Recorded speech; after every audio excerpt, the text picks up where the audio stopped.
boy, this one's a fucking mess. The Running Man was a novel that Stephen King wrote early on, but didn't publish.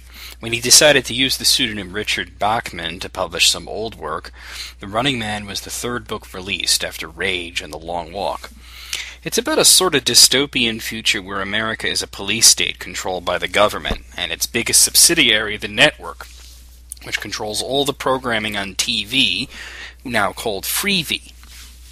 The main character, Benjamin Richards, decides to try and take part in their dangerous game shows to hopefully win enough prize money to get money for medicine for his sick wife and child.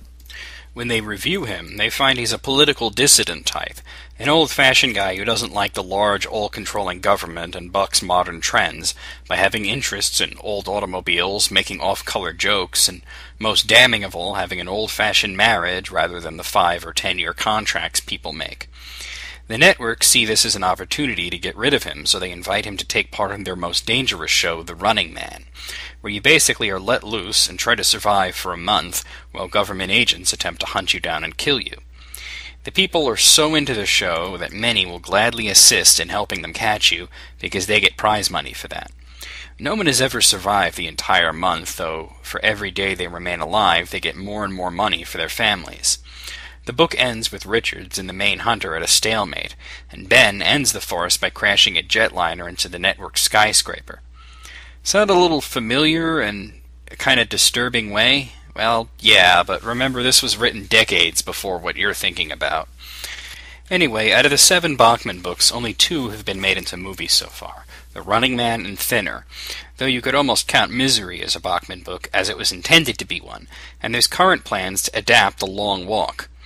The Running Man film is so far removed from the original concept that Stephen King refused to have his name put on it, so the credits instead say, based on the novel by Richard Bachman. Ben Richards is played by Arnold Schwarzenegger, and yes, that means a lot of really, really bad one-liners. Hell, he even says, "I'll be back." Oh, her, use the line from Terminator, derf. You gotta wonder if Arnold was like, what the fuck, when he read the script, or if he was just too busy diving into a vat of money, Scrooge McDuck style. The only thing from the novel that's kept is the underlying theme of America being a totalitarian dystopia, and the network shows being a way to placate the public, while also keeping them in place. Richards, in this, was a government agent ordered to fire on peaceful protesters. He refused and got the shit beat out of him and was thrown in prison with other undesirables like Dweezil Zappa. He escapes, though poor Dweezil's head pops, and he gets turned into the network by some silly bitch. The Running Man game show is completely different. It takes place in an enclosed area that was decimated by a bombing raid, and instead of police and military types doing the hunting, you get these ridiculous stalkers who are more like professional wrestlers or video game villains.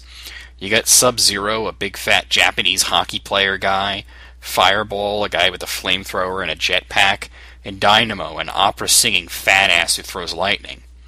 Dynamo in particular looks like he got rejected from a Mega Man game in his youth and has since gone to pot. And who could forget Buzzsaw, who was played by some wrestler? He's your typical chainsaw maniac. Richards kills all these fuckspoons and is offered a job as a stalker himself, but does the typical Arnold fuck you thing and works with the resistance to expose the network as a bunch of asscocks and dumps the host, Killian, into the Running Man arena where he blows up. Killian was the name of the producer in the book and was a genuinely evil guy, though in this he's more of a parody of a prima donna TV star, and he's played by real-life game show host Richard Dawson. The movie is just fucking awful. It's a garish nightmare of excess and ridiculous fight scenes. The type of overblown violence that lacks any real impact because it's so implausible, and the dialogue is bad with a capital B.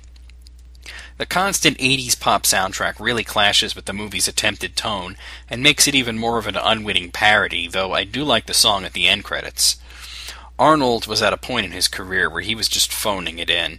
It was before he was trying to do comedy, but well after serious attempts at action. The movie becomes awesome for the 10 seconds that Dweezil Zappa is on screen, but then he dies and it goes back to sucking.